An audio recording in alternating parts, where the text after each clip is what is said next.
Mario once again with MIA Microflight. Today is Monday, November 10, 2025, and I wanted to continue with some of this discussion on making a do-it-yourself gyro for a radio control helicopter.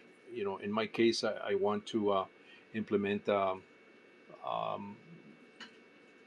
not only the tail stabilization, but I also want to stabilize, the roll and pitch on my Bumblebee micro helicopters.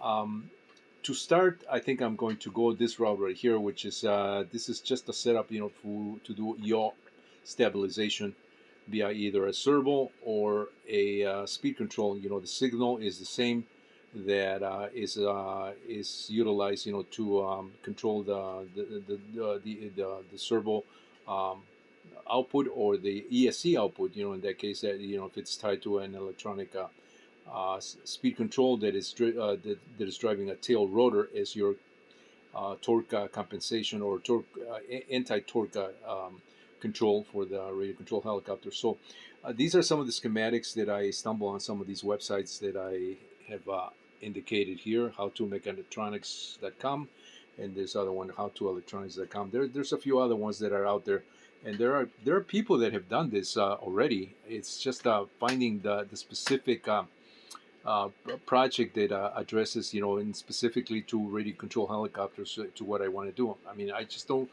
just want. I mean, doing the yaw control. That's only one channel. That's not that hard, that difficult. But doing the all three channels, it's a little more complex and requires a little more code and understanding on what's going on. When if you really want to know how to tame the tiger, you gotta learn the mechanics. You gotta understand how these gyros are, how they, what it involves, how they perform, what is happening with that data, and how that's manipulated, in the code, to be able to output signals, to either a servo or to an ESC. In my case, I'm going to be outputting the yaw control to an ESC, which in turn that's going to control the motor.